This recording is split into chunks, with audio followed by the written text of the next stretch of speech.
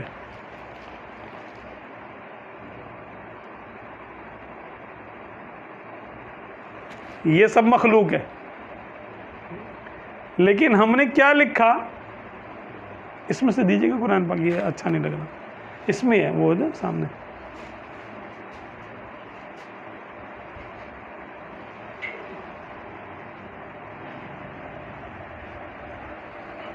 ماشاءاللہ.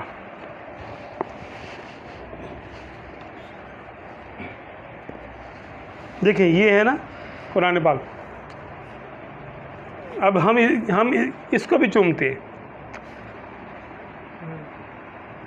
یہ نازل نہیں ہوا تھا یعنی اس شکل میں کتاب جبریل علیہ السلام اس کتاب کو لے کے نہیں حاضر ہوئے تھے سرکار کی بارگاہ میں، اس گتے کو، اس کاغذ کو، ٹھیک ہے، اس دھاگے کو، اس کی سیاہی کو، جس کو روشنائی کہہ دیتے ہیں ہم پیار سے، محبت سے، اس کی سیاہی کو جس میں لکھا ہوا ہے، ہاں، اس میں رکوع نشان بنے ہوئے ہیں، یہ مخلوق ہے، یہ مخلوق ہے، کتاب کی حد تک، کاغذ، گتے، نقش کی حد تک مخلوق ہے یہ۔ لیکن اس میں کیا لکھا؟ اب میں آپ کو کہتا ہوں، جیسے یہ ہے الف لام میم، میں نے پڑھا، کیا پڑھا؟ تو میری آواز تو مخلوق ہے، سمجھنے والوں کی نہیں یہ بات تھوڑی سی ذرا، اس لیے میں اس کو واضح کر کے بتا رہا ہوں۔ الف لام میم، میری آواز کیا ہے؟ مخلوق۔ تو یہ اللہ کا کلام نہیں ہے، میری آواز اللہ کا کلام نہیں ہے، لیکن جو میں نے پڑھا وہ اللہ کا کلام ہے۔ میری آواز تو میری آواز ہے نا، میری آواز یوسف کی آواز ہے، جو میں نے بولا آواز اور جو میں نے بولا۔ اب ہم یہ کیا کرتے ہیں کہ یہ سمجھنے والوں کے لیے کہ یہ نازک سا ایک فرق ہے بس، میں تو اپنی یعنی آواز میں دنیا بھر کی باتیں کرتا ہوں، تو میری آواز قرآن کیسے ہو گئی؟ میری آواز قرآن نہیں، لیکن جب میں یہ پڑھوں گا الف لام میم، اب الف لام اور میم، الف کو سیدھا لکھا، یہ تو اپنے سیاہی سے لکھا، تو سیاہی کیا قرآن ہے؟ سیاہی سے تو آپ چاہیں تو کچھ بھی خط لکھ لیں، کوئی اور کتاب لکھ لیں، کچھ بھی لکھ لیں، کارٹون بنا دیں اس سیاہی سے، ایسے پینسل سے، تو سیاہی تو مخلوق ہے،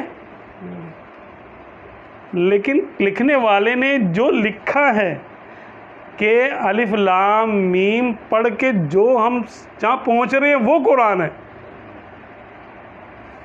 الف لام میم آواز میں نے آواز سے پڑھا، اور لکھنے والے نے قلم سے لکھا ہوا مخلوق ہو سکتا ہے، اس کا لکھنا بھی مخلوق ہے، یہ پہلے نہیں تھا ابھی ہے، چاہیں تو آپ اس کو دھو دیں، دھل جائے گا، ختم ہو جائے گا، یہ اس حد تک کتاب ختم ہو جائے گی، لیکن قرآن ختم نہیں ہوگا۔ تو جو ہم نے لکھا وہ اگر اس شکل میں ہے تو مخلوق ہے، اور جس کو لکھا وہ مخلوق نہیں ہے، وہ اللہ کا کلام ہے۔ انڈرسٹوڈ؟ اب میری آواز جو میں نے پڑھا قل بلا وربی، اب قل بلا وربی لتبعثن، ہم نے جو پڑھ لیا، تو میری آواز مخلوق ہے، میرا پڑھنا بھی مخلوق ہے، لیکن جو میں نے پڑھا وہ قدیم ہے، وہ اللہ کا کلام ہے۔ اتنی حد تک بات واضح ہو جانی چاہیے، ٹھیک ہے؟ تو اب آواز میں کس کی تجلی ہے؟ قرآن پاک، یعنی اللہ کے کلام کی تجلی میری آواز میں ہے، آپ پڑھیں گے آپ کی آواز میں ہے، آپ کی آواز قرآن نہیں ہے، لیکن جو آپ پڑھ رہے ہیں وہ قرآن ہے۔ آپ کی لکھائی قرآن نہیں ہے، لیکن آپ نے جس کو لکھا وہ قرآن ہے، وہ قرآن ہے جو آپ نے یوں کر کے لکھ دیا۔ تو ان معنوں میں یہ بھی قرآن پاک ہے، ان معنوں میں یہ بھی قرآن ہے، حالانکہ یہ کتاب ہے، نقش بنے ہوئے ہیں اس کے اوپر، عربی کے کچھ حروف ہیں، زبر زیر پیش لگا ہوا ہے، ان معنوں میں پھر اس کو بھی ہم قرآن کہتے ہیں۔ یہ ہمیشہ سے نہیں ہے، لیکن جو اس میں لکھا ہوا نا وہ ہمیشہ سے ہے، اللہ کا کیوں کلام ہے نا، اور کلام ہمیشہ سے ہے۔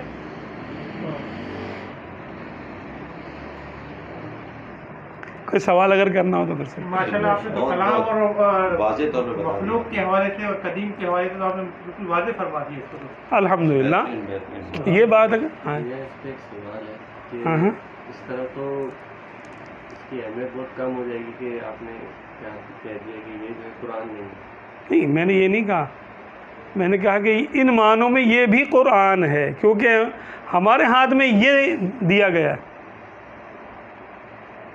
یعنی اس کو تکیہ لگا کے نہیں سو سکتے۔ نہیں نہیں نہیں، کیونکہ اس سے اس کا تعلق ہے۔ یہ کس پہ دلالت کرتا ہے؟ کلام حقیقی پر۔ یہ دال ہے، دال دلیل ہے۔ تو یہ صرف عربی نہیں ہے، یہ صرف عربی کی نہیں ہے، یہ قرآن کا نقش اتارا ہوا ہے ہم نے یہاں پر۔ قرآن پاک کا عربی میں نقش اتارا ہوا ہے۔ بات سمجھ میں آ رہی ہے نا؟ یہ قرآن کا نقش ہے، تو قرآن کے نقش کو بھی قرآن کہہ سکتے ہیں۔ تعظیم فرض ہے۔ وفیہ کلام لأنہ یعتبر کالمجاز ولکن المجاز یتعلق بالحقیقہ۔ ٹھیک ہے، تو یہاں پہ ہم اس کو لأن الامر لا يتعلق بالعوام ولكن يتعلق بالعلماء والعلم امانۃ فی اعناق العلماء كما قال اعلی حضرت رضی اللہ عنہ۔ ٹھیک ہے جی، سبحان اللہ، ماشاءاللہ۔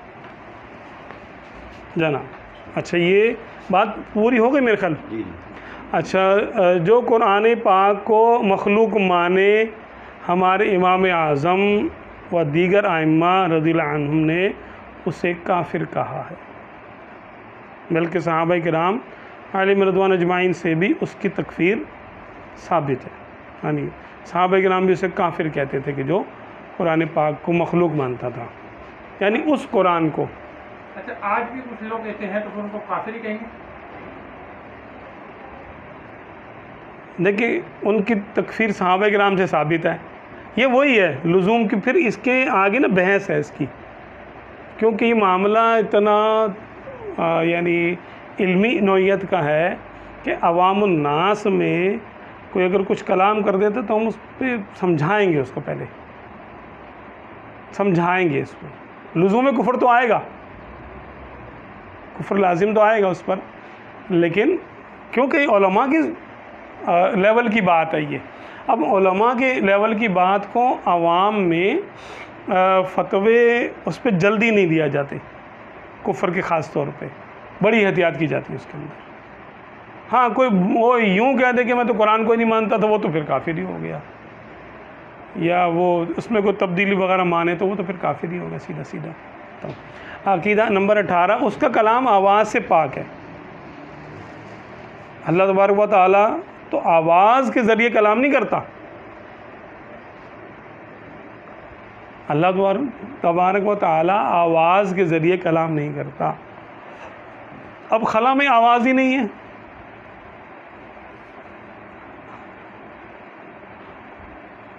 اچھا آپ کا دل آپ سے کیا بات کرتا ہے؟ دل و دماغ کبھی باتیں کرتے نا ہماری۔ چلو میں آپ کو چھوٹی سی مثال لے کے دیتا ہوں۔ مسجد میں جب چندہ دینے کی بات آتی ہے تب بات واضح ہو جاتی ہے۔ اب امام صاحب نے زبردست تقریر کی اور چندہ دینے کیا، آپ کو تیار کر لیا کہ یار 1000 روپے دینے مجھے آج نا، دے کے ہی جاؤں گا، اور 1000 روپے کا نوٹ بھی ہے جیب میں، 500 کا بھی ہے، 100 کا بھی ہے، 50 کا بھی ہے۔ اب دل و دماغ کی جنگ شروع ہوگی، شیطان بھی بائیں کندھے پہ بیٹھا ہوا ہے، وہ بھی کلام کر رہا ہے، آپ کو سنائی دے رہا ہے، آواز آ رہی ہے اس کی؟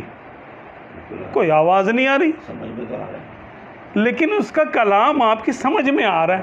واضح آ رہا ہے تو فرشتہ بھی آپ کو مشورہ دے رہا ہے کہ بھائی دے دو، اللہ کی راہ میں دے دو، وَهَدَيْنَاهُ النَّجْدَيْنِ، ٹھیک ہے، فَأَلْهَمَهَا فُجُورَهَا وَتَقْوَاهَا۔ اللہ تعالیٰ فرماتا ہے کہ ہم نے اس کو، انسان کو، اس کی اچھائی برائی سمجھا دی، اور اس کو اچھا اور اس کا جو نا برا ہونا، کام کا اچھا ہے برا ہونا ہم نے الہام کر دیا اس کو۔ کافی ساری آیتیں اس پر. تو فرشتہ بھی بحکم حدیث فرشتہ بھی آپ کو مشورہ دے رہا ہوتا ہے, اور شیطان آپ کو اپنے سگنل بھیج رہا ہوتا ہے, اور آپ کا نفس اور آپ کا دل, آپ کا دماغ. کتنے لوگ یہاں باتیں کر رہے ہوتے ہیں بھائی, یہ تو پورا کانفرنس روم بن گیا. کسی کا کلام آواز کے ساتھ ہے, اب دل ہی دل میں خیال آ رہا ہے کہ یار 1000 روپے دے دیتا ہوں میں. فرشتے نے بولا دے دے 1000 روپے, فائدہ ہی ہوگا. اور شیطان کہہ رہا او بھائی بعد میں دے دینا, ابھی تو جو ہے نا ایسا کرو کہ اب 1000 روپے کا نوٹ تم ڈالو گے یار یہاں پہ صحیح نہیں ہے, تو ایسا کرو بعد میں دے دینا, امام صاحب کو دے دینا. ابھی ایسا کرو 500 کا ڈال دو. اور انہوں نے بولا چلو یار 500 ڈال دیتے ہیں, چلو صحیح ہے. پھر ابھی جھولی آئی نہیں ہے, رومال آیا نہیں ابھی, صندوق آیا نہیں ابھی, تو وہ فوراً کہے گا ابھی 500 کا بھی کیوں ڈال رہا ہے بھائی, 100 روپے پکڑا, پھر بعد میں دے دینا.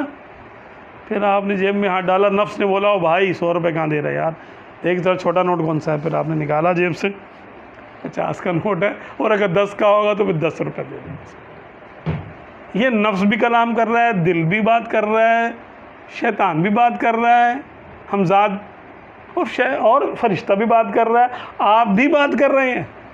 سب کی باتیں سن کے آپ نے اپنا ایک فیصلہ کر دیا کہ مجھے 1000 روپے دینے ہیں یا مجھے 10 روپے دینے ہیں.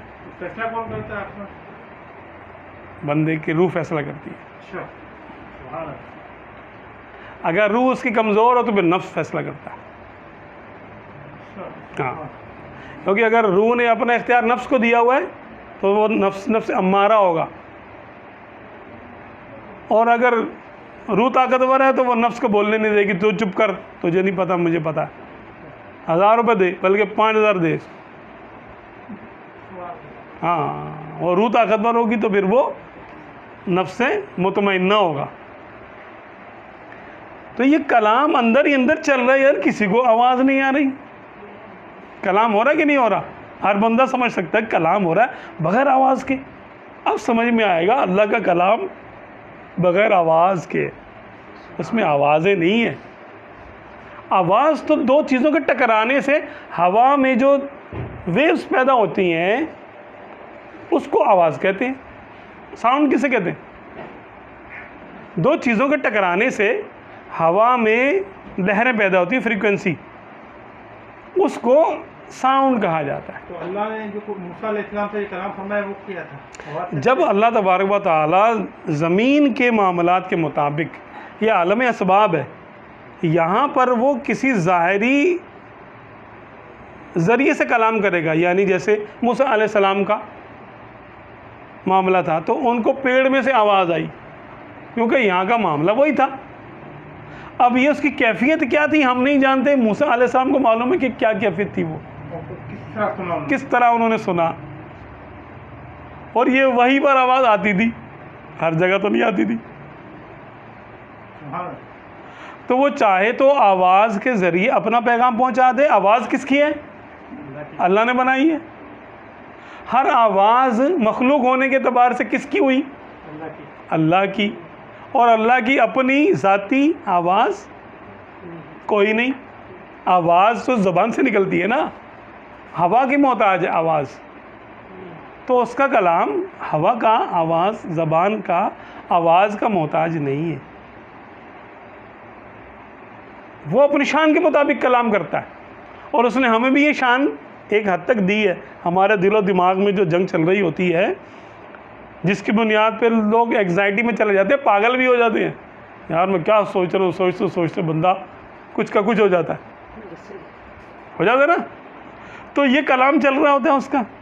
یہ اللہ نے بغیر آواز کے کلام کی ایک صفت ہمارے اندر پیدا کر دی. دیکھو سمجھو کہ میں کیسے کلام کرتا ہوں, تم بھی تو آپس میں اپنے ہی دل میں, دل, روح, دماغ, فرشتہ, شیطان سارے مل کے کانفرنس کر رہے ہوتے ہو. یہ وہی والی بات ہے کہ جس نے اپنے آپ کو پہچانا, نفس کو پہچانا, اس نے رب کو پہچانا. جس نے اپنے نفس کو پہچانا اس نے اپنے رب کو پہچانا.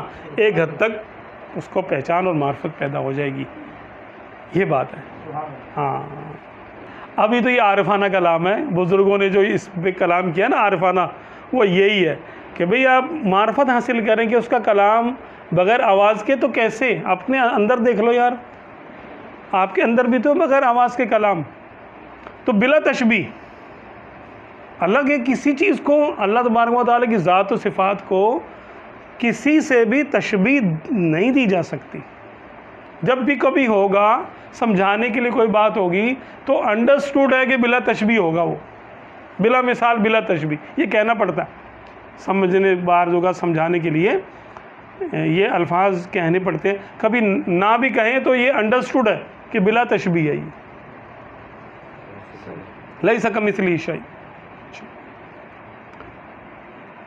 اس کا کلام آواز سے پاک ہے۔ اور یہ قرآن عظیم جس کو ہم اپنی زبان سے تلاوت کرتے، مصاحف میں لکھتے ہیں، اسی کا کلام قدیم بلا صوت ہے، بغیر آواز کے، اور یہ ہمارا پڑھنا لکھنا اور یہ آواز، یہ سب حادث ہے، یعنی یہ تو مخلوق ہے نا ہماری، یعنی ہمارا پڑھنا حادث ہے، اور جو ہم نے پڑھا وہ قدیم ہے، اور ہمارا لکھنا حادث، اور ہم نے جس کو لکھا ہے یہاں پر وہ قدیم ہے، یہ قدیم نہیں ہے لکھا ہوا، وہ قدیم ہے جس کو یہاں پر ہم لکھ کر شو کر رہے ہیں، یعنی جس کو ریپریزنٹ کر رہے ہیں نا ہم،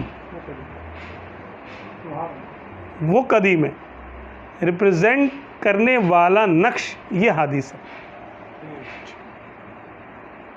ہمارا سننا حادث ہے، اور جو ہم نے سنا قدیم، ہمارا حفظ کرنا حادث، اور جو ہم نے حفظ کیا قدیم، یعنی متجلی قدیم ہے، یعنی جو چیز تجلی فرما رہی ہے، کلام متجلی قدیم ہے اور تجلی حادث ہے۔ تجلی مانا اس کا ظاہر ہونا، کلام کہاں ظاہر ہوگا؟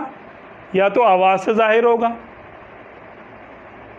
یا لکھائی سے ظاہر ہوگا، تو آواز حادث ہے اور لکھائی حادث ہے، اور جو آواز سے میں نے پڑھا وہ قدیم ہے، وہ تجلی کرنے والا ہے، اور جو پڑھنے سے سمجھ میں آ رہا ہے وہ بھی قدیم ہے، جس پر یہ لفظ اس کے نقش دلالت کر رہے ہیں۔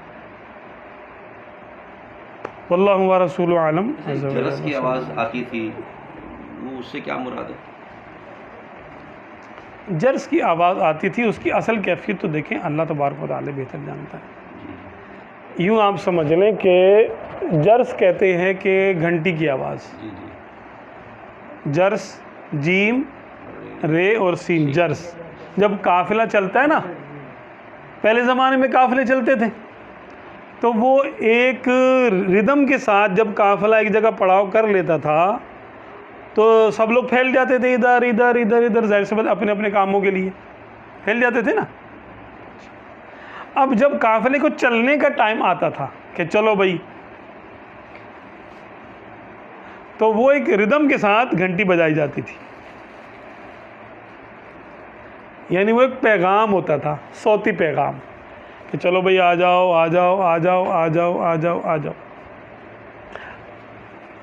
جب ہم اسکول میں تھے تو ہمارے یہاں جب پیریڈ تبدیل ہوتا تھا تو وہ ایک بیل بجائی جاتی تھی، چھٹی کی بیل الگ ہوتی تھی، اسکول کے لگنے کی بیل الگ ہوتی تھی، اور پیریڈ کی تبدیلی کی بیل الگ ہوا کرتی تھی۔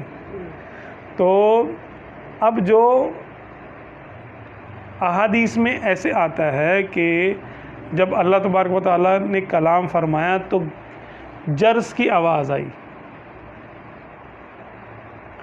اب یہ اللہ تبارک و تعالیٰ ہی بہتر جانتا ہے، اس کا رسول کہ یہ کون سا جرس سے مراد یہاں پر کیا ہے، کیا کوئی کوڈ تھا؟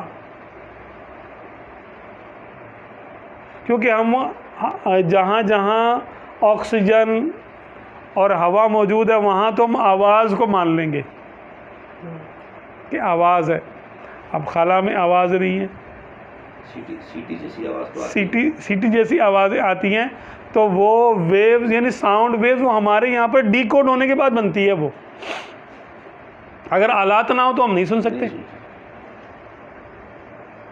آلات نہ ہو تو ہم وہ سگنل کی آواز کو نہیں سن سکتے جو خلا سے آتے ہیں. ایسے ہی ہے نا. ایسے ہی ایسے ہی.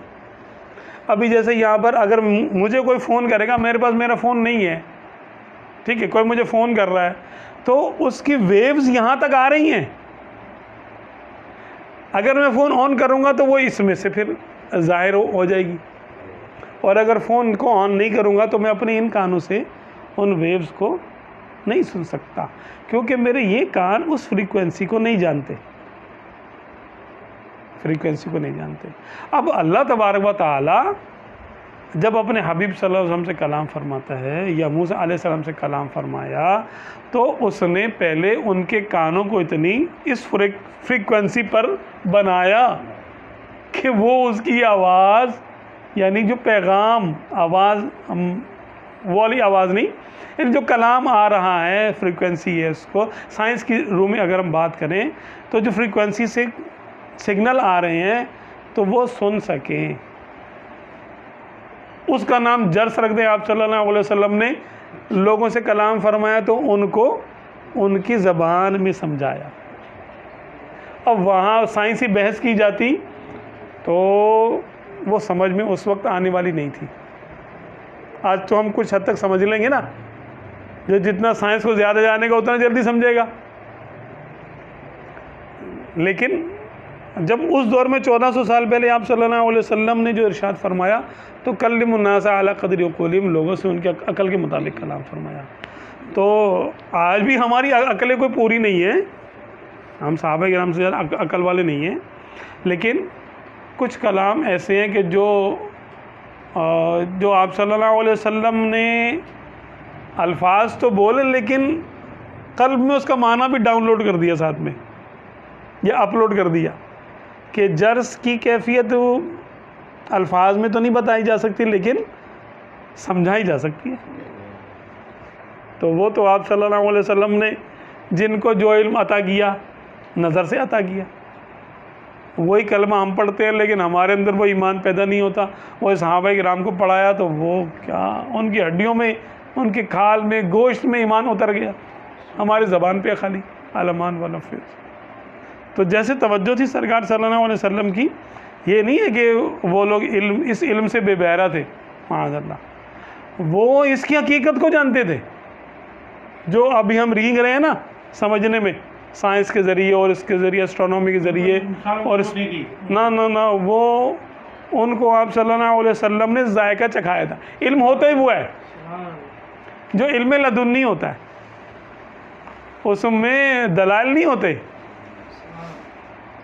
اس میں تو چکھا دیتے ہیں بھائی یہ دیکھ لے یہ ہے.